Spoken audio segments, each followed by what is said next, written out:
Tidak semua self love ya, artinya harus bercerai dengan suami busuk tuh tidak semua self, gak semua harus begitu kok bun, karena berkali-kali Mimi juga udah selalu sampaikan bahwa keputusan orang bercerai itu bukan keputusan yang gampang, bahkan keputusan menikah itu jauh lebih mudah loh diambil daripada keputusan untuk menceraikan. Tapi emang yang namanya self love tuh gak ada hubungannya dengan bercerai. Kita tuh sebagai istri bisa banget masih tetap bersama-sama dengan lontong sayur basi bunyek gitu, bahkan misal amit-amit bang baik gitu yang nerima di poligami misal gitu ya, tapi rasa bahagia dan self love itu masih bisa kita rasain, masih kerasa banget bis. Di arti self love dan self respect itu bukan berarti harus menceraikan suami yang kalau emang kita belum bisa nyerahin dia gitu ya, masih banyak kebutuhan, masih banyak ini deh intinya, kali kita emang sanggup, bisa, siap gitu ya menceraikan tuh laki lontong sayur basi bunyek, kayak itu mah alhamdulillah. Tapi kalaupun enggak, masih bisa banget kita tetap self love, bahagia, self respect itu bisa banget bun, karena merasa tersakiti dan menderita itu sebenarnya menurut Mimi pilihan. Contoh kita jatuh dari sepeda ya, dengkul kebuset-buset berdarah, kan perih banget tuh rasanya. Udah gitu jatuhnya kita di tengah jalan raya, di tengah jalan gede gitu, banyak truk yang lewat, itu pasti gemeteran, dredeg, takut, kaget, siok, pokoknya udah bukan cuma sekedar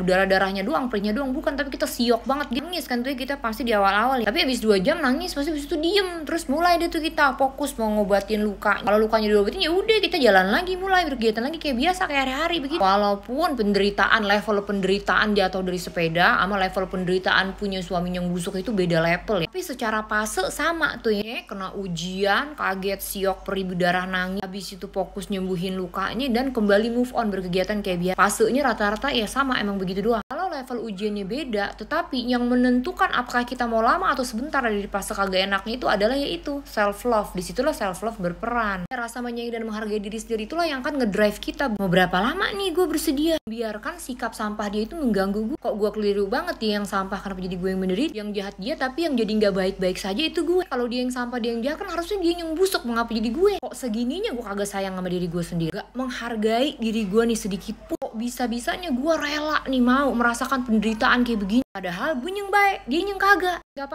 pantas banget diri gue yang baik ini gue perlakukan seperti ini. Sebuah bukti bahwa gue bener-bener gak sayang sama diri gue sendiri. No, gue harus bahagia. Kenapa? Karena gue orang baik, dia yang jahat, dia yang kagak baik. Jangan kebalik ya. Mulai sekarang gue gak mau lagi merendahkan diri gue, menyakiti diri gue lagi seperti insya Allah terserah dia mau apa, dia mau berbuat apa. Yang jelas gue gak akan lagi mau membiarkan semua hal itu mengganggu gue. Kenapa? Karena gue layak bahagia, karena gue orang baik, karena gue bukan orang jahat. Yang jahat dan busuk itu dia, jadi kagak boleh gue yang jadi bau begini. Gak mau gue. Kenapa? Karena gue layak bahagia. Balik lagi, gue mungkin belum bisa bercerai sekarang, tapi untuk bahagia gue bisa sekarang juga, detik ini juga merasakan bahagia. Bahkan setiap detik, gak harus nunggu nanti-nanti, gak harus nunggu entar-entar. Gue memutuskan mulai sekarang, mulai detik ini gue tidak mau lagi terpengaruh oleh apapun perbuatannya, apapun kejahatan. Pokoknya apapun sikap dia, gue gak mau merasakan apa-apa lagi selain bahagia, titik.